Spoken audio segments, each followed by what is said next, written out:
صل على سيدنا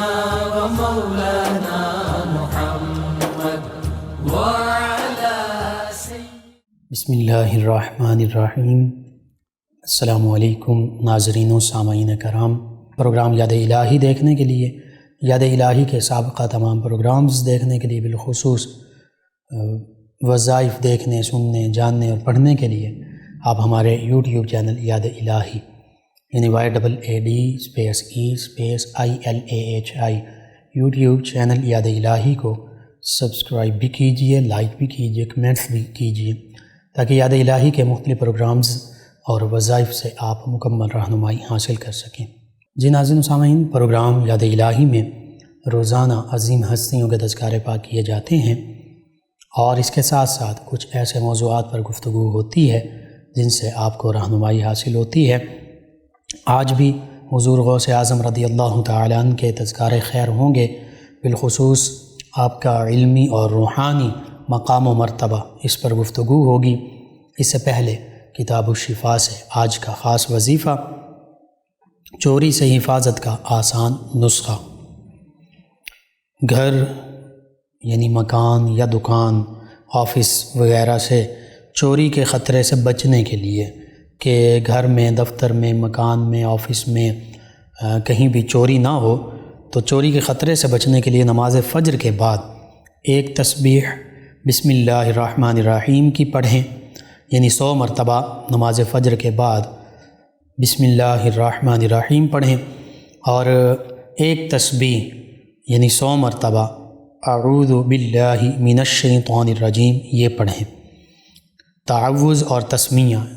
یہ ایک ایک تسبیح پڑھیں، اور تالا لگاتے اور کھولتے وقت ایک مرتبہ اعوذ باللہ من الشیطان الرجیم اور ایک مرتبہ بسم اللہ الرحمن الرحیم پڑھیں، تو انشاءاللہ گھر، دکان، آفس وغیرہ چوری سے محفوظ رہیں گے۔ یعنی دوبارہ آپ سماعت فرما لیں، گھر میں چوری نہ ہو، دفتر میں، مل میں چوری نہ ہو، جو آپ کی رہائش ہے یا جو کام کی جگہ ہے، دکان ہے، تو نماز فجر کے بعد روزانہ 100 مرتبہ تسمیہ یعنی بسم اللہ الرحمن الرحیم اور 100 مرتبہ تعوذ یعنی اعوذ باللہ من الشیطان الرجیم یہ روزانہ پڑھیں۔ نماز فجر کے بعد تعوذ اور تسمیہ 100 مرتبہ، اور جب بھی تالا لگا رہے ہوں یا کھول رہے ہوں، لاک لگاتے ہوئے یا کھولتے ہوئے آپ ایک ایک مرتبہ تعوذ اور تسمیہ پڑھ لیں، یعنی ایک مرتبہ اعوذ باللہ من الشیطان الرجیم پڑھیں، ایک مرتبہ بسم اللہ الرحمن الرحیم پڑھیں۔ انشاءاللہ اللہ تعالیٰ کے فضل و کرم سے گھر، دکان، مکان، دفتر وغیرہ چوری سے محفوظ رہیں گے۔ تو بالکل بعض اوقات ایسے معاملات پیش آ جاتے ہیں، چیزیں چوری ہو جاتی ہیں، چور چیزیں چرا لے جاتے ہیں، ڈاکہ پڑ جاتا ہے، یا بعض اوقات چھوٹی موٹی چیزیں عام طور پہ بھی کوئی نہ کوئی آیا گیا بعض اوقات یہ ہوتا ہے کہ وہ اٹھا لیتے ہیں۔ تو اس حوالے سے لازمی آپ پڑھیے، اپنے اوراد و وظائف میں شامل کیجئے، اپنے اعزاء اقربا، رشتہ دار، دوست احباب، پڑوسی، محلے دار، امت مسلمہ تک پہنچائیے۔ میرے آپ کے ہمارے بتانے سے ہمارے کسی بھی مسلمان بھائی، مسلمان بہن، کسی مسلمان فرد کا فائدہ ہوتا ہے، تو انشاءاللہ یہ ہمارے لیے دین و دنیا آخرت میں بھلائی، فائدہ، نجات اور شفا کا باعث ہوگا۔ اللہ سبحانہ و تعالی ہمیں آسانیاں عطا فرمائے، ہمیں آسانیاں بانٹنے والا بنائے، مشکلات سے ہماری حفاظت فرمائے، آمین۔ جی ناظرین و سامعین، حضور غوث اعظم رضی اللہ تعالی عنہ الشیخ سیدنا عبد القادر جیلانی الحسنی والحسینی رضی اللہ تعالی عنہ نجیب الطرفین سادات میں سے حسنی بھی ہیں، حسینی بھی ہیں، سیدنا امام حسن و حسین رضی اللہ عنہما کی اولاد پاک میں سے ہیں، اور عالم دین بھی ہیں، عالم باطن بھی ہیں، یعنی قرآن کے عالم بھی ہیں اور ایسے عالم ہیں کہ بہت بڑے مفسر قرآن ہیں، حدیث کے عالم بھی ہیں اور حدیث کا علم ایسا جانتے ہیں کہ بہت بڑے محدث بھی ہیں، فقیہ یعنی فقہی مسائل، شرعی مسائل، زندگی میں پیش آنے والے مسائل کے بہت بڑے عالم ہیں، فقیہ ہیں، اور ایسے فقیہ ہیں کہ چاروں فقہ مالکی، فقہ حنبلی، شافعی اور حنفی، چاروں فقہ پر عبور رکھتے تھے اور چاروں فقہ ہی کے مطابق فتویٰ بھی دیا کرتے تھے۔ اسی طرح مفسر، محدث، فقیہ ہونے کے ساتھ ساتھ آپ دیگر علوم جو ہیں قاری بھی تھے، تجوید و قرأت اور عربی لہجے اور مخارج کے ساتھ قرآن مجید فرقان حمید پڑھنا اور مختلف قرأت کے ساتھ سبعہ، عشرہ، قرأت سبعہ، سبھی یہ آپ ان علوم سے بھی واقف تھے، مجود تھے، یعنی تجوید ہی کے ساتھ قرآن مجید فرقان حمید پڑھتے تھے۔ پھر ان کے علاوہ دیگر علوم کا ذکر کیا جائے تو عربک لینگویج، عربی زبان و ادب، جس میں صرف، نحو اور پھر علم بلاغت، علم معانی، علم بیان، علم بدیع، پھر منطق، فلسفہ اور حکمت، تو یوں کئی علوم کے مکمل عالم تھے، اور ان علوم میں سے کم از کم 13 علوم آپ روزانہ پڑھایا بھی کرتے تھے اپنے اسٹوڈنٹس کو، اپنے تلامذہ کو، اپنے شاگردوں کو۔ اور آپ کے شاگردوں میں بڑے بڑے نام ہیں، علامہ ابن عبد الرحمن ابن جوزی علیہ رحمہ، ان جیسے، پھر غالباً عبد الغنی مقدسی نابلغی علیہ رحمہ، ان جیسے اور دیگر بڑے بڑے نام، ان کا بھی ذکر ہوگا۔ اور پھر یہ تو عالم ظاہر ہیں، اور ظاہری علم بھی لازم ہے، ضروری ہے، بالخصوص اس کو علماء فقہاء نے فرض کفایہ لکھا کہ ظاہری قرآن و حدیث اور فقہ کا علوم یہ کم از کم فرض کفایہ ہے کہ مسلمانوں کے مختلف جو طبقات ہیں، مختلف جو لوگ ہیں، ان میں سے چند ایک لوگ لازمی یہ دین کا علم حاصل کریں، علم ظاہر حاصل کریں۔ فلولا نفر من كل فرقة منهم طائفة ليتفقهوا في الدين، اس آیہ مبارکہ کے تحت کہ ایسا کیوں نہ ہو کہ ہر طبقے میں سے چند لوگ ایسے ہوں جو دین کا علم حاصل کریں، دین کی سمجھ بوجھ حاصل کریں، اور پھر واپس جا کر اپنی قوم، اپنے علاقے کے لوگوں کو ڈرائیں، یعنی اللہ کا پیغام ان تک پہنچائیں۔ تو یہ اس آیہ مبارکہ کے مطابق ہر علاقے، ہر جگہ میں سے، اور یوں کہہ لیجیے ہر قبیلے میں سے چند لوگوں کا اسلام کی جو تعلیمات ہیں ان کا علم حاصل کرنا کما حق ہو، یعنی قرآن، حدیث، فقہ، تفسیر، اصول تفسیر، حدیث، اصول حدیث، فقہ، اصول فقہ اور دیگر بنیادی علوم، قرآن مجید فرقان حمید، احادیث مبارکہ، ان کو سمجھنے کے لیے اور دین کی سمجھ حاصل کرنے کے لیے، شرعی مسائل خود بھی سمجھنے کے لیے اور امت مسلمہ کو، اپنے علاقے کے لوگوں کو، اپنے قبیلوں کے لوگوں کو، اپنے ملک کے لوگوں کو سکھانے کے لیے یہ فرض کفایہ ہے کم از کم۔ تو حضور غوث اعظم رضی اللہ عنہ اس کے بھی حامل تھے۔ اور پھر علم باطن کے حوالے سے بھی بعض علماء نے اس کو فرض کفایہ لکھا، کچھ نے فرض عین بھی لکھا، اور چونکہ فرض عین اس وجہ سے کہا گیا، علم باطن جو ہے، علم ظاہر بھی بہت ضروری، کم از کم ان چیزوں کا علم ہر بندہ مومن، ہر مسلمان کو ہونا ضروری ہے جو چیزیں اس پر فرض اور واجب قرار پاتی ہیں۔ یعنی جب بچہ یا بچی بالغ ہو گئی تو اب اسے بلوغت کے مسائل کا پتہ ہونا چاہیے، اسے نماز کے مسائل کا پتہ ہونا چاہیے۔ اب روزوں کے دن آ گئے تو روزے اس پر فرض ہیں، تو ان مسلمان بچوں بچیوں کو جو بالغ ہو گئے، نوجوان لڑکے لڑکیوں کو روزوں کے مسائل کا پتہ ہونا چاہیے۔ اسی طرح اگر کوئی تجارت کرنے لگا ہے تو اب اس کو تجارت کے حوالے سے قرآن و حدیث اور فقہ، اسلام کی تعلیمات کیا رہنمائی کرتی ہیں، یہ حاصل کرنا اس کے لیے، یہ اسلامی علوم حاصل کرنا اس کے لیے ضروری ہیں، فرض ہیں۔ اسی طرح جو نکاح اور طلاق کا معاملہ ہے تو اس کے مسائل حاصل کرنا یہ ضروری ہیں۔ تو جن فرض اور واجب بالخصوص چیزوں کے ساتھ بندہ مومن کا واسطہ پڑتا ہے، جو اس پر فرض ہیں، واجب ہیں، لازم ہیں، ان کے مسائل سیکھنا بھی اسی طرح اس کے لیے ضروری ہیں، لازم ہیں۔ لیکن ہر مسلمان کا مکمل طور پر یوں سمجھیے کہ درس نظامی پڑھ لینا، فقیہ بن جانا، مفتی بن جانا، یہ فرض عین نہیں ہے۔ اگر ہر قوم، ہر قبیلے، ہر علاقے میں سے چند لوگ بھی یہ علم سیکھ لیں، یعنی جو باقیوں کو تعلیم دے سکیں، ان کی رہنمائی کر سکیں، تو پھر یہ فرض کفایہ ہے، یعنی ان کی طرف سے بھی یہ فرض ادا ہو جائے گا، یوں مکمل علم دین حاصل کرنا۔ حضور غوث اعظم رضی اللہ عنہ نے یہ بھی حاصل کیا۔ پھر علم باطن، اس کے حوالے سے جن علماء، فقہاء اور عرفاء، صلحاء، اولیاء نے بالخصوص فرض عین کی جانب اشارہ کیا، وہ اس وجہ سے کہ قرآن مجید فرقان حمید میں کئی مقامات پر قد افلح من تزکا، اسی طرح جس نے تزکیہ باطن کر لیا، اپنے آپ کو پاک صاف کر لیا، اپنا دل صاف کر لیا، جس نے پاکی حاصل کر لی وہ کامیاب ہو گیا۔ اسی طرح قد افلح من زکاہا، جس نے اپنے نفس کی پاکیزگی حاصل کر لی، قلب کی پاکیزگی حاصل کر لی، روحانی بالیدگی حاصل کر لی، وہ کامیاب ہو گیا۔ اسی طرح نبی کریم صلی اللہ علیہ وآلہ وسلم کے مقاصد نبوت میں سے وَيُزَكِّيهِمْ، یہ بھی اللہ تعالیٰ نے قرآن مجید فرقان حمید میں فرمایا کہ جہاں نبی کریم صلی اللہ علیہ وآلہ وسلم کے بارے میں شاہ فرمایا کہ یہ قرآن کی تعلیم بھی دیتے ہیں ایمان والوں کو، امت مسلمہ کو، صحابہ کرام کو، اور کفار مکہ کو بھی قرآن کا علم دیا، پیغام پہنچایا تو تمام انسانیت کو۔ بالخصوص صحابہ کرام علیہم رضوان نے اس قرآن کے پیغام پر لبیک کہا، اس کو سنا، سمجھا، سیکھا۔ تو قرآن کی تعلیم نبی کریم صلی اللہ علیہ وآلہ وسلم دیتے ہیں، اسی طرح کتاب و حکمت کی تعلیم دیتے ہیں۔ اسی طرح پھر فرمایا وَيُزَكِّيهِمْ، یہ ان کا تزکیہ باطن بھی فرماتے ہیں، یعنی ان کا اخلاق، ان کا کردار وہ سنوارتے ہیں۔ تو باطن کو سنوارنا، ظاہر کو سنوارنے کے لیے ظاہری علم ہے،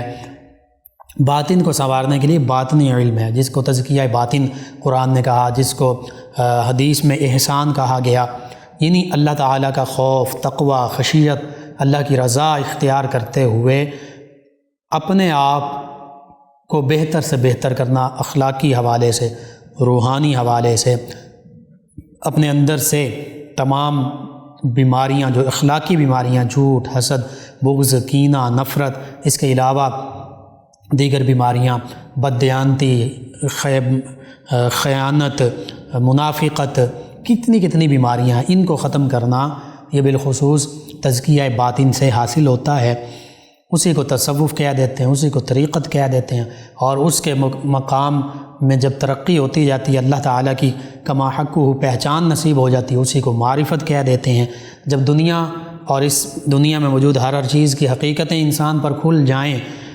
اسلامی تعلیمات کی روشنی میں، علم باطن، قرآن و حدیث اور علم باطن، تزکیہ باطن کی روشنی میں، تو اسی کو حقیقت کہہ دیتے ہیں۔ یعنی جو بندہ مومن اصل حقیقت سے واقف ہو جاتا ہے، اسے پتہ چل جاتا ہے کہ یہ دنیا، قل متاع دنیا الا قلیل، دنیا کی متاع قلیل ہے، متاع الغرور ہے، یہ غرور کا سودا ہے، تکبر، دنیا عام طور پہ تکبر ہی کا باعث بنتی ہے، جس کے پاس جتنا زیادہ مال و دولت، عہدہ، منصب، مختلف چیزیں آتی جاتی ہیں، وہ عام طور پہ الا ماشاء اللہ ایسے بھی لوگ ہیں جو مزید عاجزی اور انکساری کا اظہار کرتے ہیں جب ان کے پاس، حتیٰ کہ بعض کا علم آنے سے بھی تکبر آ جاتا ہے۔ تو تکبر بھی اخلاقی اور روحانی بیماری ہے۔ تو یہ چیزیں ختم کرنے کے لیے، تمام اخلاقی اور روحانی بیماریوں کو مٹانے کے لیے اور ان کی جگہ پہ خصائل حمیدہ اپنانے کے لیے، اور ایسے اپنانے کے لیے کہ وہ فطرت ثانیہ بن جائے، بندے کی زندگی کا حصہ بن جائے، تصنع اور بناوٹ نہیں، بلکہ وہ عام جس طرح کھانا پینا، اٹھنا بیٹھنا، سونا جاگنا اور دیگر معمولات ہوتے ہیں، اس طرح اس کے وہ معمولات میں شامل ہو جائے، تو پھر یہی تصوف ہے، یہی طریقت ہے، یہی معرفت ہے، یہی حقیقت ہے، یہی اخلاق ہیں، یہی اوصاف حمیدہ ہیں، یہی احسان ہے، یہی تزکیہ باطن ہے۔ تو حضور غوث اعظم رضی اللہ عنہ اس تزکیہ باطن میں بھی، علم باطن میں بھی اوج کمال پر تھے، اور پھر اس کے مختلف ذرائع ہوتے ہیں، یعنی تزکیہ باطن حاصل کرنے کے لیے اللہ بھی کیا جاتا ہے، ریاضات، مجاہدات کیے جاتے ہیں، بعض اوقات روزے رکھے جاتے ہیں، بعض اوقات نوافل، بعض اوقات ذکر الہی زبان کے ساتھ، ذکر جلی یا جس کو ذکر جہر کہتے ہیں، یا ذکر خفی دل کے ساتھ، بعض کا سانس کے ساتھ، خیالات کے ساتھ، یعنی ہر زبان کے ساتھ بھی، خیال، دماغ کے خیال کے ساتھ بھی، دل کے تصور کے ساتھ بھی، اپنے سانسوں کے ساتھ بھی، ہر طریقے سے اللہ کو یاد رکھنا، اللہ کا ذکر کرنا، اللہ کرنا، کلمہ طیبہ، نفی اثبات، لا الہ الا اللہ کا ورد کرنا، استغفار کی کثرت کرنا، درود پاک کی کثرت کرنا، یہ ساری چیزیں علم باطن کے حصول کے لیے اپنی اپنی جگہ پر موجود ہیں، ضروری ہیں۔ تمام سلاسل طریقت میں یہ تعلیم دی جاتی ہے۔ تو حضور غوث اعظم رضی اللہ عنہ آپ علم باطن کے بھی کمال درجے پر موجود تھے۔ اس حوالے سے علم ظاہر کے حوالے سے اگر ذکر کیا جائے تو تفسیر جیلانی مفسر بھی تھے، بہت بڑے مفسر تھے۔ تفسیر جیلانی آپ سے منسوب ہے کہ جس میں قرآن مجید فرقان حمید کی تفسیر بہت خوبصورت، بہت اچھے انداز کے ساتھ اور بڑے علمی انداز کے ساتھ آپ نے فرمائی۔ وہ تفسیر جیلانی جب پڑھتا ہے انسان، بندہ مومن، تو علم کے دروازے کھلتے چلے جاتے ہیں۔ اسی طرح محدث ایسے تھے کہ نبی کریم صلی اللہ علیہ وآلہ وسلم کی احادیث مبارکہ پڑھاتے بھی تھے اپنے تلامذہ کو، اسٹوڈنٹس کو، اور لوگوں تک بھی آقا کریم صلی اللہ علیہ وآلہ وسلم کا پیغام آپ صلی اللہ علیہ وآلہ وسلم کے فرامین مبارکہ کی صورت میں پہنچاتے تھے امت مسلمہ تک، غیر مسلموں تک۔ پھر اس حوالے سے محدث بھی آپ ٹھہرے، حدیث کے بھی بہت بڑے عالم۔ پھر فقیہ تھے، اور فقیہ آپ ایسے تھے کہ چاروں فقہ کے علوم آپ نے حاصل کیے، فقہ حنفی، فقہ مالکی، فقہ شافعی، فقہ حنبلی، چاروں فقہ کے جو مسائل ہیں ان پر مکمل عبور رکھتے تھے، چاروں فقہ پر، اور چاروں فقہ ہی کے مطابق آپ فتویٰ دیا کرتے تھے۔ کوئی فقہ حنفی کے مطابق آپ سے فتویٰ چاہتا، آپ اس کو فقہ حنفی کے مطابق فتویٰ دیا کرتے۔ کوئی فقہ حنبلی کے مطابق فتویٰ آپ سے لینا چاہتا، آپ اس کے مطابق فتویٰ دیتے۔ کوئی فقہ شافعی کے مطابق فتویٰ چاہتا، آپ اس کے مطابق اس کی رہنمائی کرتے۔ کوئی فقہ مالکی کے مطابق رہنمائی چاہتا، آپ اس کے مطابق رہنمائی کرتے۔ اگرچہ بعض روایت میں یہ ملتا ہے کہ آپ فقہ حنبلی کو خود فقہ حنبلی کی پیروی کرتے تھے۔ اس حوالے سے بھی علماء، فقہاء اور اولیاء نے یہ لکھا کہ سیدنا امام احمد بن حنبل رضی اللہ عنہ انہوں نے نبی کریم صلی اللہ علیہ وآلہ وسلم کی بارگاہ میں یہ عرض کیا، اور بعض روایت میں یہ ہے کہ حضور غوث اعظم رضی اللہ عنہ سے یہ کہا کہ آپ میرے ہی فقہ کو اپنائیں۔ تو یہ بھی معاملہ، لیکن حضور غوث اعظم رضی اللہ عنہ چاروں فقہی جو مسائل ہیں چاروں فقہ کے، ان پر مکمل عبور بھی رکھتے تھے، ان کے حوالے سے لوگوں کی رہنمائی بھی کیا کرتے تھے۔ ولایت کا مقام ایسا تھا کہ آپ مادرزاد ولی ہیں، پیدا ہوتے ہی دودھ سحری کے وقت، رمضان المبارک میں ولادت باشہادت ہوئی تو سحری کے وقت پیتے تھے، پھر افطاری کے وقت پیتے تھے۔ روزے کے دوران دن میں دودھ نوش نہیں فرماتے تھے، یہ بھی آپ کی پیدا ہوتے ہی کرامت۔ پھر جب آپ تھوڑے بڑے ہوئے، مدرسے میں جانے لگے، تو اس موقع پر بھی رجال الغیب اور بعض نے لکھا کہ فرشتے آپ اپنے ارد گرد چلتے دیکھتے۔ بہجت الاسرار، قلائد الجواہر، اخبار الاخیار اور سفینۃ الاولیاء میں یوں موجود کہ حضور غوث اعظم رضی اللہ عنہ سے کسی نے پوچھا کہ متى علمت انک ولی اللہ تعالی، آپ کو کب پتہ چلا، کب معلوم ہوا کہ آپ اللہ کے ولی ہیں؟ تو آپ نے فرمایا انا ابن 10 سنین فی بلدنا اخرج من دارنا واذهب الى المکتب فارى الملائکۃ علیہم السلام تمشی حولی فاذا وصلت الى المکتب سمعت الملائکۃ یقولون افسحوا لولی اللہ حتی یجلس۔ فرماتے ہیں کہ جب میں ابھی 12 سال کا تھا اور اپنے شہر جیلان ہی کے مدرسے میں پڑھنے کے لیے جاتا تھا، مکتب میں پڑھنے کے لیے جاتا تھا، تو اپنے فرشتوں کو میں چلتے ہوئے دیکھتا تھا، اور جب میں مدرسے میں پہنچتا تو میں ان فرشتوں کو یہ کہتے ہوئے سنتا کہ وہ دوسروں سے کہتے تھے کہ پیچھے ہٹ جاؤ، اللہ تعالیٰ کے ولی کو بیٹھنے کی جگہ دو۔ یعنی 12 سال میں ہی اللہ تعالیٰ کے مخلوق، جو نورانی مخلوق ہے فرشتے، تو ان کی آواز بھی سنتے، انہیں دیکھتے بھی، اور آپ فرماتے ہیں کہ مجھے اس وقت معلوم ہوا خاص طور پر کہ مجھے اللہ تعالیٰ نے اپنا محبوب بندہ بنایا ہے، مجھے اپنا دوست بنا دیا ہے۔ اسی طرح حضور غوث اعظم رضی اللہ تعالیٰ عنہ یہ بھی فرماتے ہیں کہ جب میں کم سن تھا، کم عمر تھی، مدرسے جاتا تھا تو روزانہ ایک فرشتہ انسانی شکل میں میرے پاس آتا اور مجھے مدرسے لے جاتا، خود بھی میرے پاس بیٹھا رہتا، اور آپ فرماتے ہیں کہ اس وقت میں اسے مطلقاً نہیں پہچانتا تھا کہ یہ فرشتہ ہے، چونکہ وہ انسانی شکل میں تھا۔ تو آپ فرماتے ہیں کہ ایک روز میں نے اسے پوچھا من تکون، آپ کون ہیں؟ تو اس نے جواب دیا انا ملکم من الملائکۃ علیہم السلام ارسلنی اللہ تعالی اکون معک ما رمت فی المکتب۔ فرماتے ہیں کہ اس فرشتے نے کہا کہ میں فرشتوں میں سے ایک فرشتہ ہوں، اللہ تعالی نے مجھے اس لیے بھیجا ہے کہ میں مدرسے میں آپ کے ساتھ رہا کروں۔ تو یہ آپ کے حوالے سے، اور اس میں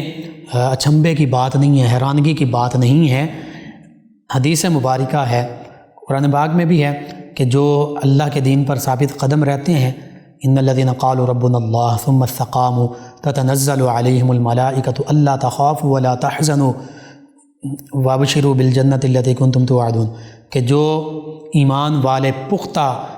اس بات پر جو کہتے ہیں کہ اللہ ہمارا رب ہے اور پھر اس بات پر ثابت قدم ہو جاتے ہیں، یعنی ایمان کے تمام تقاضوں کو نبھاتے ہیں، تو ان پر فرشتوں کا نزول ہوتا ہے، فرشتے نازل ہوتے ہیں جو انہیں کہتے ہیں، ان سے بات کرتے ہیں، انہیں مخاطب کرتے ہیں کہ تم غم نہ کرو، خوف نہ کھاؤ، اور اللہ تخافوا ولا تحزنوا، تم ڈرو بھی نہیں، غم بھی نہ کرو، اور تمہیں خوشخبری ہے اس جنت کی جس کا تم سے وعدہ کیا گیا۔ تو یہ تو ہمارے، اگر میرے آپ کے ہمارے اندر ان فرشتوں کی گفتگو کو سننے کی طاقت نہیں ہے تو ہم اولیاء اللہ کو تو اپنے اوپر قیاس نہیں کر سکتے۔ تو ہر ایک بندہ اپنے فہم، اپنے، اور یہ غالباً حدیث پاک میں ہے یا عربی کا مقولہ ہے کہ ہر بندہ جو ہے وہ دوسرے بندے کو، ہر انسان دوسرے انسان کو اپنے اوپر قیاس کرتا ہے، یعنی جیسا خود ہوتا ہے ویسا ہی دوسرے کو سمجھتا ہے۔ تو ہم عام بندے ہیں، ہم اولیاء اللہ کو بھی بعض مرتبہ، بعض اوقات اپنے اوپر ہی قیاس کر رہے تو کہ وہ بھی ہماری طرح نہیں، اولیاء اللہ کے دوست ہیں، مقرب بندے ہیں، اور پھر انہیں تو وہ طاقتیں حاصل ہیں، حدیث بخاری، حدیث قدسی کے مطابق، کہ جو اللہ کا بندہ فرائض کے بعد، تمام فرائض ادا کرنے کے بعد، اس میں فرض نماز بھی ہے، فرض روزے بھی ہیں، اس میں دیگر فرائض بھی ہیں، زکوٰۃ بھی ہے، حج بھی ہے، دیگر فرائض تمام فرائض ادا کرنے کے ساتھ اللہ نے فرمایا جو فرائض کے ساتھ ساتھ، اب یہ تو عبادات میں فرائض ہیں، اس کے علاوہ بھی فرائض ہیں، یعنی اگر تجارت کر رہا ہے تو تجارت میں حلال جائز طریقے سے تجارت کرنا یہ فرض ہے، نکاح طلاق میں کیا چیزیں فرض ہیں یہ پتہ ہوں، دنیا کے دیگر معاملات حقوق العباد میں کیا فرض ہے، تو یہ سارے فرائض کے بعد فرمایا جو نوافل، اب نوافل سے بھی صرف نفل نہیں ہے، نوافل سے مراد اضافی عبادت، لوگوں کی خدمت کر دینا، لوگوں صدقہ خیرات کرنا، راستے سے پتھر ہٹا دینا، نفل پڑھنا، تہجد پڑھنا، اللہ اللہ کرنا، لا الہ الا اللہ پڑھنا، یہ سبھی اضافی عبادات ہیں، یعنی ان میں سے وہ چیزیں جو فرض اور واجب اور سنت نہیں ہیں، جو مستحب ہیں، وہ اضافی عبادات ہیں، وہ نوافل انہیں کہتے ہیں، یعنی اضافی عبادت۔ تو جو اضافی عبادات کرتا ہے، مجاہدات، ریاضات، ذکر و اذکار، تسبیح و تحلیل، پھر اسے یہ نوری مخلوق محسوس بھی ہوتی ہے، نظر بھی آتی ہے۔ تو حضور غوث اعظم رضی اللہ عنہ کا یہی معاملہ، اور حدیث قدسی جو صحیح بخاری کی، اسی سے آگے فرمایا کہ جو ایسا بندہ ہے جو فرائض کے ساتھ نوافل میں بھی مشغول ہوتا ہے، اس حدیث مبارکہ کا مختصر سا خلاصہ فرمایا، مجھ سے اپنا تقرب عطا فرماتے ہیں، یتقرب الیہ بالنوافل، وہ اضافی عبادات کے ذریعے ہمارا تقرب پا لیتا ہے۔ اور پھر فرمایا کہ اللہ فرماتا ہے کہ میں اس کی آنکھیں بن جاتا ہوں جن سے وہ دیکھتا ہے، میں اس کے کان بن جاتا ہوں جن سے وہ سنتا ہے، میں اس کے ہاتھ بن جاتا ہوں جن سے وہ پکڑتا ہے، میں اس کے پاؤں بن جاتا ہوں جس سے وہ چلتا ہے، اور وہ جو دعا مانگے میں اسے مستجاب کرتا ہوں، قبول کرتا ہوں، وہ مجھ سے پناہ مانگے میں اسے پناہ عطا فرماتا ہوں۔ تو جس بندہ مومن کا ہاتھ اللہ کا ہاتھ بن جائے، اور اللہ کے ہاتھ سے مراد اللہ جسم سے پاک ہے،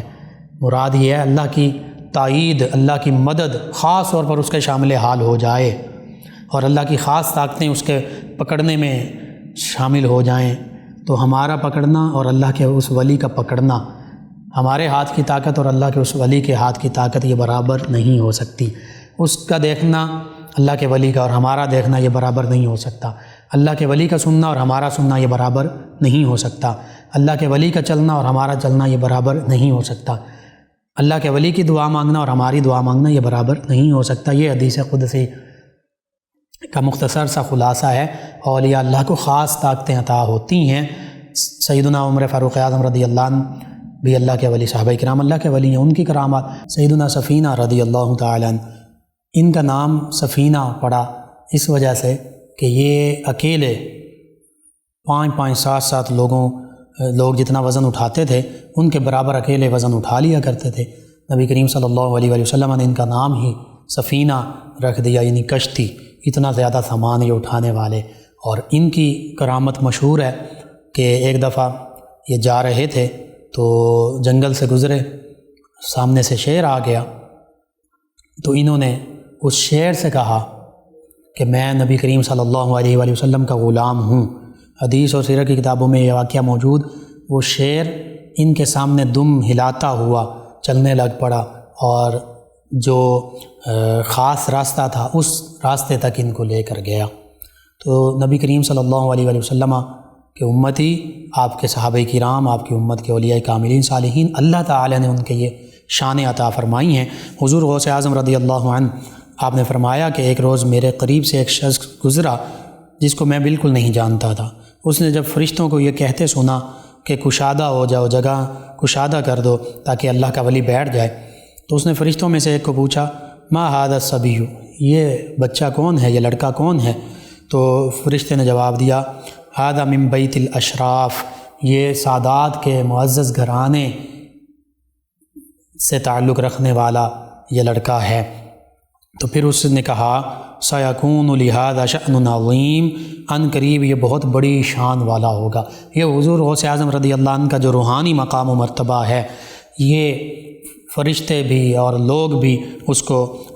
بیان کر رہے ہیں۔ قلائد الجواہر، بہجت الاسرار، سفینۃ الاولیاء، اخبار الاخیار، یہ خاص طور پہ 4 5 جو کتابیں ہیں ان میں یہ واقعات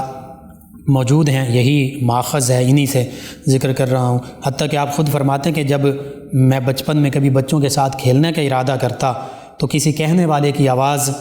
کو سنتا جو مجھے کہتا، الیہ یا مبارک، اے خوش بخت، اے خوش نصیب، تم میرے پاس آ جاؤ۔ تو فرماتے ہیں میں فوراً والدہ محترمہ کی گود میں چلا جاتا یہ آواز سن کر۔ اسی طرح فرماتے ہیں کہ ابتدائے جوانی میں جب مجھ پر نیند غالب آتی تو میرے کانوں میں یہ آواز آتی ہے، عبد القادر، ہم نے تجھے سونے کے لیے پیدا نہیں کیا۔ اسی طرح علم دین حاصل کرنے کے حوالے سے بھی آپ کو بشارات ملیں، اشارے ملے، تو آپ علم دین کی خاطر جو ہے آپ نے اپنے آپ کو وقف کیا۔ آپ خود فرماتے ہیں کہ سیدنا غوث اعظم رضی اللہ عنہ، ان کا فرمان جو ہے شیخ محمد بن قائد الاوانی رحمۃ اللہ تعالی علیہ یہ بیان کرتے ہیں کہ حضور غوث اعظم رضی اللہ عنہ نے ہم سے فرمایا کہ حج کے دن بچپن میں مجھے ایک مرتبہ جنگل کی طرف جانے کا اتفاق ہوا۔ حج کے دن تھے، ذی الحج کا مہینہ، اور بچپن کے دن تھے حضور غوث اعظم رضی اللہ عنہ کے۔ فرماتے ہیں کہ ایک بیل کے پیچھے پیچھے میں چل رہا تھا کہ اس بیل نے میری طرف دیکھ کر کہا، اے عبد القادر، مالی ھذا خلقت، کیا آپ کو ان کاموں کے، اس قسم کے کاموں کے لیے پیدا فرمایا گیا؟ فرماتے میں گھبرا کر گھر لوٹا اور اپنے گھر کی چھت پر چڑھ گیا، اور فرأیت الناس واقفین بعرفات، جب میں گھر کی چھت پر چڑھا تو فرماتے ہیں عرفات کے میدان میں لوگوں کو میں نے کھڑے ہوئے دیکھا جیلان سے۔ اللہ اکبر، یہ شان، یہ اللہ کے ولیوں کی کرامات ہیں۔ نبی کریم صلی اللہ علیہ وآلہ وسلم کا یہ معجزہ ہے۔ کرامت معجزے ہی کا تصدق ہوتا ہے اور اللہ کی قدرت کاملہ ہے۔ بعد میں آپ فرماتے ہیں کہ میں نے اپنی والدہ مائدہ کی خدمت اقدس میں حاضر ہو کر عرض کیا کہ آپ مجھے اللہ تعالیٰ کی راہ میں وقف کر دیں اور مجھے بغداد جانے کی اجازت عطا فرمائیں کہ میں وہاں جا کر علم حاصل کروں، ظاہری باطنی علوم حاصل کروں اور صالحین کی زیارت کروں۔ تو آپ فرماتے ہیں کہ میری والدہ نے مجھ سے اس کا سبب پوچھا، تو فرماتے ہیں میں نے اپنی والدہ سے بیل والا واقعہ عرض کیا تو والدہ جو ہیں ان کی آنکھوں میں آنسو آ گئے، اور 80 دینار جس میں سے 40 دینار میرے تھے وہ انہوں نے میرے قمیص میں سی دیے، اور باقی 40 دینار جو ہیں وہ میرے بھائی سید ابو احمد علیہ رحمہ ان کے تھے، ان کے لیے چھوڑ دیے، اور مجھے بغداد جانے کی اجازت دے دی۔ اور ساتھ ہی یہ بھی فرمایا کہ ہر حال میں راست گوئی اور سچائی کو اپنانا، سچ بولنا، اور جیلان کے باہر تک مجھے الوداع کہنے کے لیے تشریف لائیں، اور پھر فرمایا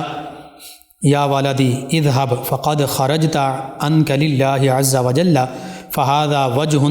لا اراه الى يوم القیامت، یا میرے فرزند ارجمند، میں تجھے اللہ کی رضا کی خاطر، اللہ کی خوشنودی کی خاطر اپنے پاس سے جدا کرتی ہوں، اور اب مجھے تمہارا منہ قیامت کو ہی دیکھنا نصیب ہوگا۔ یعنی حضور غوث اعظم رضی اللہ عنہ پھر بغداد شریف میں کافی عرصہ رہے، والدہ ماجدہ ان کا وصال ہو گیا، وہ بھی اللہ کی ولیاں تھیں، تو انہیں بھی یہ معلوم تھا کہ میں اب قیامت میں ہی ان سے اپنے بیٹے سے ملاقات ہوگی، دیکھوں گی، میرا وصال ہو جائے گا۔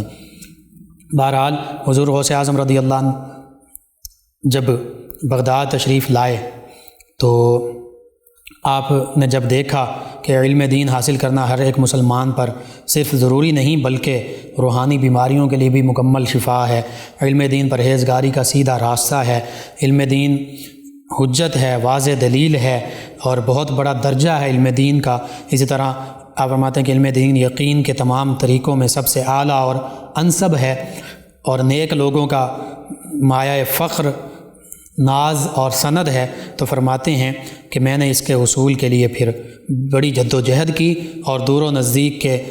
کثیر علماء کرام، مشائخ عظام، فقہاء علام، ان سے بڑی کوشش کے ساتھ ظاہری باطنی تمام علوم حاصل کیے۔ آپ کے اساتذہ کرام میں آپ نے قرآن مجید فرقان حمید بھی حفظ کیا، پھر فقہ کا علم حاصل کیا، مختلف فقہا مثلا ابو الوفا علی بن عقیل الحنبلی ان سے، اسی طرح ابو الخطاب محفوظ ان سے، ابو الحسن محمد بن قاضی ابو یعلا سے، محمد بن الحسین بن محمد الفراء الحنبلی ان سے، اور قاضی ابو سعید علیہم الرحمہ، ان سب سے آپ نے فقہ کا علم حاصل کیا۔ علم حدیث بڑے بڑے محدثین مثلا محمد بن الحسن الباقلائی، ابو سعید محمد بن عبد الکریم، اسی طرح ابو الغنائم محمد بن علی بن میمون الفرسی، اسی طرح ابو بکر احمد بن المظفر، ابو جعفر بن احمد بن الحسین القاری، ابو القاسم علی بن احمد بن بنان الکرخی، اسی طرح دیگر محدثین سے علیہم الرحمہ آپ نے ان سے علم حدیث بھی حاصل کیا، اور دیگر بھی آپ کے اساتذہ بے شمار آپ کے اساتذہ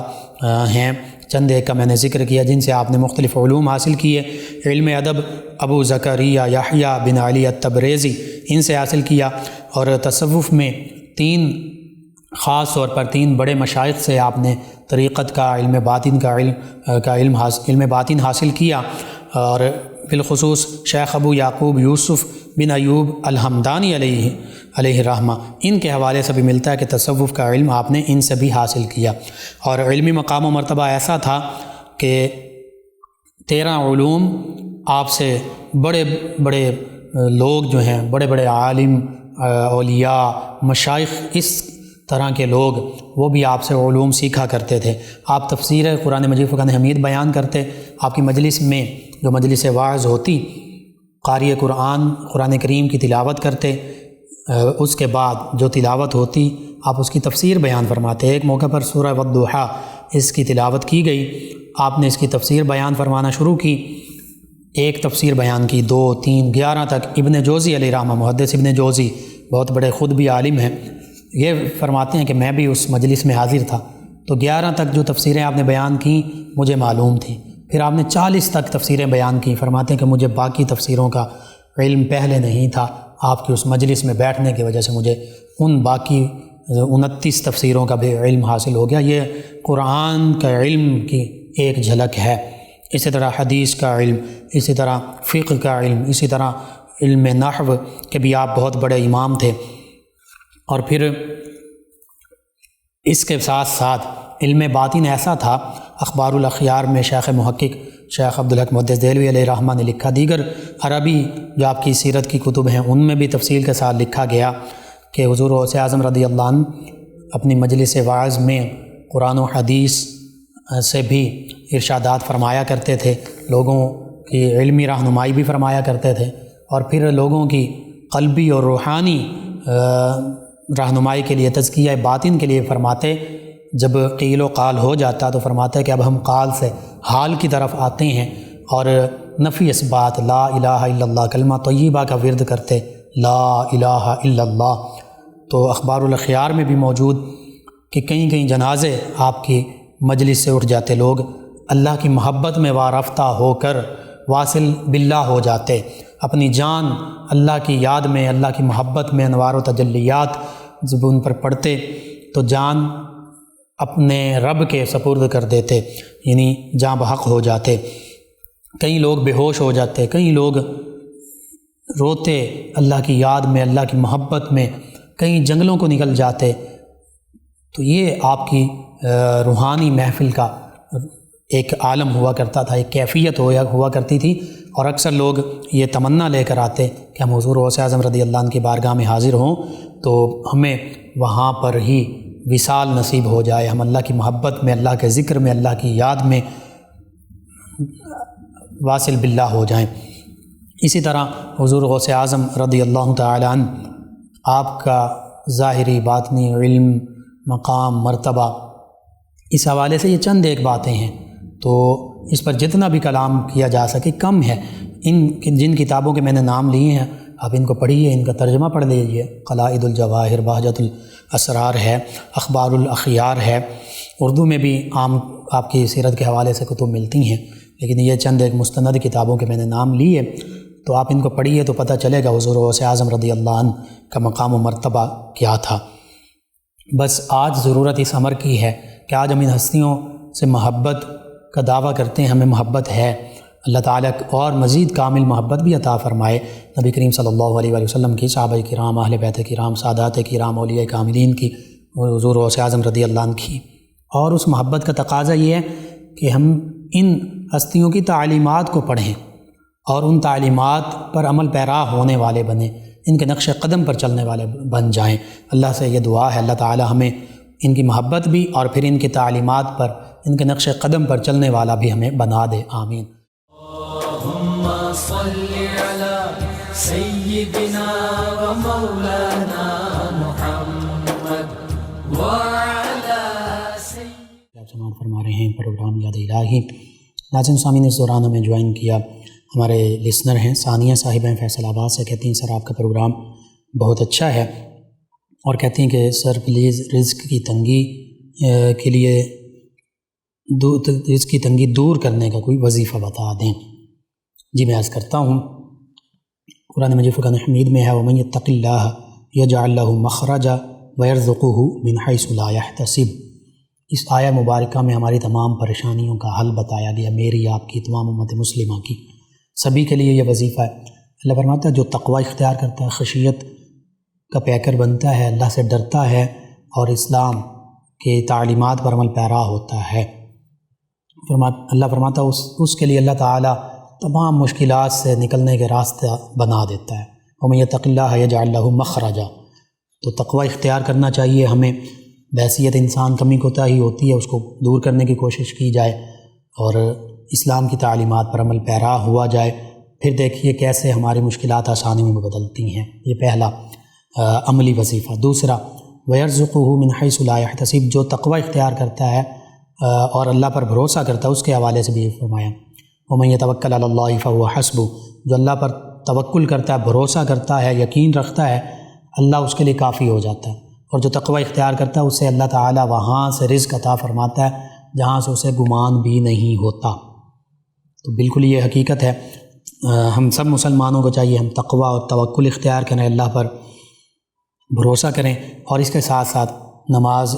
تلاوت کلام پاک کی پابندی کے ساتھ ساتھ آپ یا رزاقو اس کی پابندی کریں، یا مسبب الاسباب یہ بھی پڑھ سکتی ہیں۔ چودھری اقبال گجر صاحب ہیں، اللہ وسایہ صاحب ہیں 208 چک ڈوگرا والا سے، کہتے ہیں السلام علیکم۔ جی وعلیکم السلام، شکریہ آپ کا، ہمیں جوائن کیا آپ نے۔ ان کے علاوہ ایک اور لسنر ہیں حافظ ظفر علی صاحب، کہتے ہیں السلام علیکم لقمان بھائی۔ جی وعلیکم السلام، کہتے ہیں کہ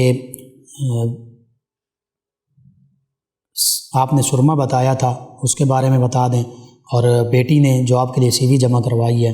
جاب کے لیے کوئی وظیفہ بتا دیں۔ جی غالباً اسمد سرما ہے، مدینہ طیبہ کا یہ سرما ہے خاص، یہ بالکل استعمال کرنا چاہیے۔ اور دوسرا جاب کے لیے خاص طور پر 3 نفلی روزے رکھیں، اور اپنی بیٹی سے کہیں 3 نفلی روزے، اور 3 دن اشراق کی نماز پڑھیں، فجر کی نماز کے بعد بھی اور اشراق کی نماز کے بعد بھی روزانہ 10 ہزار مرتبہ یا رزاقو پڑھیں۔ یہ 3 دنوں میں 30,000 مرتبہ ہو جائے گا۔ اور یا مسبب الاسباب پڑھتی رہیں، یا فاتحو، یا سیدنا فتاحن صلی اللہ علیہ وآلہ وسلم، یہ پڑھتی رہیں، انشاءاللہ اللہ تعالی بہتری فرما دے گا۔ ایک اور لسنر ہیں اور انہوں نے کہا السلام علیکم لقمان بھائی، کیا حال ہے؟ جی وعلیکم السلام، الحمدللہ، اور کہا کہ پروگرام بہت اچھا ہے۔ تہجد کی رکعات پوچھیں، نسیم صاحبہ ہیں جی۔ تہجد کی 8 رکعات عام طور پہ نبی کریم صلی اللہ علیہ وآلہ وسلم پڑھا کرتے تھے، 2 بھی پڑھ سکتے ہیں، 4 بھی، 8 بھی، 12 تک بھی پڑھ سکتے ہیں۔ ایک اور لسنر ہیں طاہرہ یاسمین صاحبہ، کہتے ہیں السلام علیکم، جی وعلیکم السلام، کہتے ہیں کہ خون کی کمی پورا کرنے کے لیے کوئی مجرب وظیفہ بتا دیں۔ جی اس کے لیے بالکل دوا بھی لازمی ہے، دوا بھی کیجیے، میڈیسن، غالباً اس میں کچھ فوڈ سپلیمنٹ یا آئرن سے ریلیٹڈ چیزیں ہو سکتی ہیں، اور خوراک یا پھر علاج بالغذا کیجیے، خوراک میں ایسے اجزاء کھائیے جو خون کی کمی پورے کر دیں۔ مثلاً اطباء کے بقول یہ ہے، آپ اس میں اپنے معالج اور طبیب حکیم صاحب جو ہیں ان سے مزید مشورہ بھی کر سکتی ہیں۔ گاجریں اور چکندر، اس طرح جو سرخ رنگ کی سبزیاں اور پھل ہیں یہ استعمال کیے جائیں، بالخصوص یہ گاجروں کا جوس پی سکتی ہیں، گاجریں کھائیں، ویسے اسی طرح چکندر ہے اور باقی چیزیں۔ تو باقی بھی آپ کسی طبیب حکیم ان سے مزید رہنمائی لے سکتی ہیں۔ وظیفہ میں عرض کر دیتا ہوں، آپ ایک تو یا سلام کثرت سے پڑھیں، دوسرا یا شافی الامراض یہ پڑھتی رہیں، یا سلام یا شافی الامراض، عربی میں ضاد ہوتا ہے تو ضاد سے پڑھیں گے۔ ان کے علاوہ ہمیں جوائن کیا ہے ایک اور ہمارے لسنر ہیں، نور چودھری ہیں، یہ کہتے ہیں کہ السلام علیکم، کیسے ہیں آپ؟ جی وعلیکم السلام، الحمدللہ، کہتے ہیں سر میں نیکسٹ اسٹڈی کرنا چاہتی ہوں لیکن پرابلمز بہت ہیں جس کی وجہ سے ایڈمیشن نہیں لے سکتی، پلیز کوئی وظیفہ بتا دیں پرابلمز ختم ہو جائیں میں ایڈمیشن لے سکوں۔ جی اللہ کو یاد کیجئے، درود تنجینا آپ یہ 1000 مرتبہ گھر میں سبھی مل بیٹھ کے پڑھیں، آپ پڑھ لیں جتنے دنوں میں پڑھا جا سکے۔ اس کے علاوہ بھی درود پاک کی آپ کثرت کیجئے، نبی کریم صلی اللہ علیہ وآلہ وسلم کے وسیلے سے دعا مانگیں، اللہ کی بارگاہ میں نبی کریم صلی اللہ علیہ وآلہ وسلم کا وسیلہ پیش کریں، رو کر گر گڑا کر اللہ کی بارگاہ میں سجدے میں دعا مانگیں، سجدے کے علاوہ دعا مانگیں، انشاءاللہ اللہ تعالیٰ ہی بہتری فرمانے والا ہے۔ پھر جو ظاہری معاملات ہوتے ہیں یہ تو دعا بالکل یہ لازمی ہے، اللہ تعالیٰ ہی سب معاملات بہتر فرماتا ہے، تو ظاہری وسیلہ بھی تلاش کرنا ہوتا ہے، ظاہری معاملات کو بھی بہتر کرنا ہوتا ہے۔ اس حوالے سے کوشش کیجیے، اگر کہیں پرابلم آ رہی ہے، کوئی بعض اوقات معاشی حوالے سے ہوتی ہے، فیس زیادہ ہیں یا کوئی اور معاملات، تو آپ کسی اور کالج یونیورسٹی اس کا انتخاب کر لیجئے، کسی اور ادارے کا انتخاب کر لیجئے، تو یہ چیزیں اس میں الٹرنیٹ چیزوں کو دیکھ لینا چاہیے۔ ان کے علاوہ ہمیں جوائن کیا بھوانہ سے ہمارے ساتھ ہیں علی حسن صاحب، کہتے ہیں کہ آپ کا پروگرام بہت اچھا ہوتا ہے اور روزانہ سنتا ہوں، آپ کو اللہ تعالی ہمیشہ خوش رکھے، آمین۔ یہ اللہ تعالیٰ آپ کو، تمام امت مسلمہ کو دین و دنیا آخرت کی بھلائیاں عطا فرمائے۔ عبدالعزیز صاحب فیصل آباد سے کہتے ہیں آپ نے ایک وظیفہ بتایا تھا یا ظاہرو، جس کو ہم اردو میں ظاہر کہہ رہے ہوتے ہیں، یا ظاہرو، کہتے ہیں کہ یہ فجر کے وقت پڑھنا کے لیے بتایا تھا، تو یا ظاہرو کے ساتھ صبح کے وقت یا باطنو پڑھ سکتے ہیں؟ جی بالکل پڑھ سکتے ہیں، کہیں منع نہیں ہے، پڑھ سکتے ہیں، پڑھیں آپ۔ ایک اور لسنر ہیں، کہتے ہیں السلام علیکم لقمان بھائی، جی وعلیکم السلام، کہتے ہیں کہ اپنا مکان اللہ پاک کے فضل و کرم اور مدد سے مل جائے، اس کے لیے مجھے کوئی وظیفہ بتا دیں، بڑی مہربانی ہوگی۔ رخسار صاحبہ ہیں، جی ظاہری اسباب بھی کرنے ہیں، وہ بھی ہمارے ذمے ہوتے ہیں، اللہ تعالیٰ نے یہ دنیا اس کو عام ہمارے لوگوں کے لیے اسباب ہی کے تحت رکھا ہے، وہ بھی کیجئے، یعنی روپیہ پیسہ جائز ذرائع سے محنت کر کے کمانا، حاصل کرنا۔ اور دعا کے لیے میں عرض کر دیتا ہوں، سورۃ القاریعہ اور سورۃ القریش، یہ دونوں صورتیں کوشش کریں روزانہ اول آخر تا تعداد میں درود پاک کے ساتھ 41 مرتبہ پڑھیں، کسی بھی وقت پڑھ سکتی ہیں، اور اللہ سے دعا بھی مانگیں، انشاءاللہ اللہ تعالی گھر کے اسباب مہیا فرما دے گا۔ ان کے علاوہ ایک اور لسنر ہیں، کہتے ہیں السلام علیکم بھائی۔ جی وعلیکم السلام۔ کہتے ہیں معدے میں زخم ہے، آرام آ جاتا ہے پھر زخم ہو جاتے ہیں، 3 سال سے یہی مسئلہ ہے۔ کہتے ہیں کہ دعا کیجیے اللہ پاک آرام عطا فرمائے۔ اور درود پاک انہوں نے کہا جو پروگرام میں اس کو یوٹیوب پہ بھی لگا دیں۔ چلیں جی دیکھتے ہیں شروع کا درود پاک ہے، کون سا درود پاک آپ کہہ رہے ہیں، شروع میں تو شامل ہوتا ہے، آپ وہ سماعت کیجئے۔ معدے کے حوالے سے یا عظیم پڑھیں کثرت سے، اس کے ساتھ ساتھ زخموں کے لیے یا رقیب روزانہ 300 مرتبہ پڑھ کر پانی پر دم کر کے پانی پئیں، میڈیسن کھانے والی جو ہے اس پر دم کریں، وہ کھائیں، اور prevention is better than cure, سبھی کے لیے یہ ہر معاملے میں پرہیز علاج سے بہتر ہے۔ مجھے جو میرے ناقص فہم میں آ رہا وہ یہ لگتا ہے کہ آپ زیادہ پرہیز نہیں کرتے، تو اس طرح کا جب کرونک ڈیزیز ہو جائے، پرانی بیماری ہو جائے تو پھر پرہیز لازمی ہو جاتا ہے۔ بس آپ پرہیز کیجئے اور طریقہ علاج جس سے آپ سمجھتے ہیں فرق نہیں پڑا، اس طریقہ علاج کو بدل لیجئے، انشاءاللہ اللہ تعالیٰ شفا عطا فرمائے گا۔ آپ یا سلام اس کو بھی کثرت سے پڑھیں، یا سلام یا سلام۔ ایک اور لسنر ہیں، انہوں نے کہا جی السلام علیکم۔ جی وعلیکم السلام۔ کہتے ہیں کہ قتل اور زنا ان گناہوں کی معافی کا طریقہ جو اللہ قبول کرتا ہے وہ بتا دیں۔ جی جو قتل کرتا ہے تو قرآن مجید فرقان حمید اور اسلام کی تعلیمات کے مطابق قتل کا بدلہ قتل، یعنی اس کو سزائے موت عدالتی نظام کے ذریعے دی جائے گی۔ ہاں ایک صورت ہے کہ وہ دیت دے دے، اور وہ بھی جو مقتول ہیں اس کے ورثاء جس کو قتل کیا گیا اس کے وارثین اگر دیت پر راضی ہو جائیں، خون بہا بھی جسے کہتے ہیں، وہ اگر اس پر راضی ہو جائیں شرعی حوالے سے وہ 100 اونٹ بنتے ہیں، تو پھر یہ دیت دے کر بھی جان چھڑائی جا سکتی ہے۔ یہ تو ظاہری، اور اس کے علاوہ مقتولین سے معافی بھی مانگی جائے، اللہ کی بارگاہ میں بھی معافی مانگی جائے، توبہ کی جائے کہ آئندہ میں یہ گناہ نہیں کروں گا۔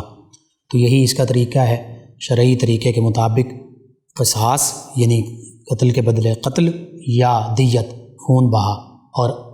ان لوگوں سے اس کے وارثین سے معافی مانگی جائے، اس بندہ مومن جس کو قتل کیا اس کی مغفرت کی دعا کی جائے، اپنے لیے مغفرت کی دعا کی جائے، آئندہ ایسے گناہ سے بچا جائے، یہی توبہ ہے، اللہ سے توبہ کی جائے۔ اور پھر زنا کا یہ ہے، زنا کا معاملہ نبی کریم صلی اللہ علیہ وسلم کے عہد مبارکہ میں 1-2 واقعات ایسے ملتے ہیں، ہماری تعلیم کے لیے بھی ہیں۔ ایک مرد صحابی ان کے حوالے سے، ایک خاتون ان کے حوالے سے، جو مرد تھے انہوں نے خود آ کر اقرار کیا، نبی کریم صلی اللہ علیہ وسلم نے خاموش رہنے کا کہا، لیکن انہوں نے، اب یہ کیسی شان والی ہستیاں تھیں، بحیثیت انسان، انبیاء کرام،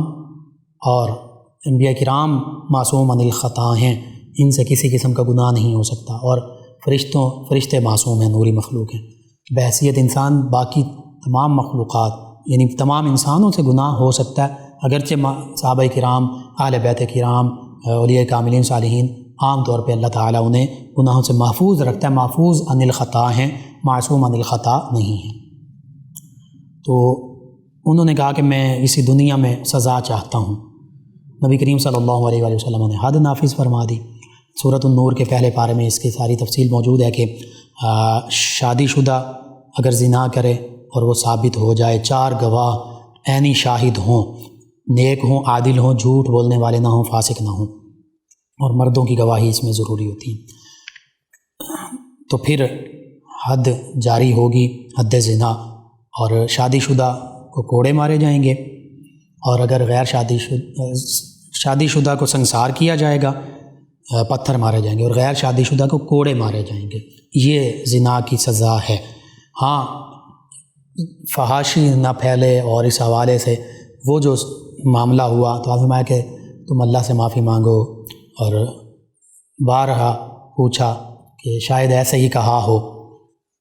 تو پھر اگر واقعتاً یہ بڑی بات ہے، اگر کوئی غلطی کر بیٹھا اور وہ چاہتا ہے کہ مجھے دنیا میں اس کی سزا مل جائے جو شرعی سزا ہے، تو ٹھیک ہے، اس طرح وہ کر سکتا ہے، لیکن اس سے بھی بہتر یہ ہے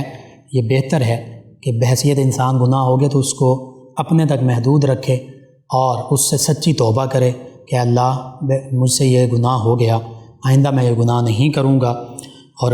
جس کے ساتھ یہ کر بیٹھا اس سے بھی معافی مانگے۔ اور پھر اس سے آگے معاملہ یہ ہے کہ اسلام کی تعلیمات کے مطابق بہتر یہی ہے کہ انہی مرد اور عورت کا، لڑکے لڑکی کا آپس میں نکاح کر دیا جائے، یہ زیادہ بہتر ہے۔ تو بہرحال شرعی سزا بھی میں نے بتا دی، اور توبہ کر لی جائے تو وہ بھی بہتر ہے، اور آئندہ اس کام میں نہ مبتلا ہوا جائے۔ یہی مختصراً میں عرض کر سکتا ہوں، انشاءاللہ کبھی موقع ملا تو اس پہ تفصیل سے بات کریں گے۔ لب لباب خلاصہ یہی ہے۔ آپ تمام ویورز، تمام لسنرز کا شکریہ، آپ ہمیں جوائن کرتے ہیں، پروگرام یاد الہی میں شامل ہوتے ہیں، اپنے فیڈ بیک سے ہمیں آگاہ کرتے ہیں۔ ناظرین سامعین، پروگرام یاد الہی کا وقت ختم ہو جاتا ہے۔ انشاءاللہ کل صبح دوبارہ آپ سے ملاقات ہوگی پروگرام یاد الہی میں۔ اپنے میزبان محمد لقمان رضا اور ہماری ٹیم کو اجازت دیجیے۔ اللہ نگہبان۔ اللہم صل علی سیدنا و مولانا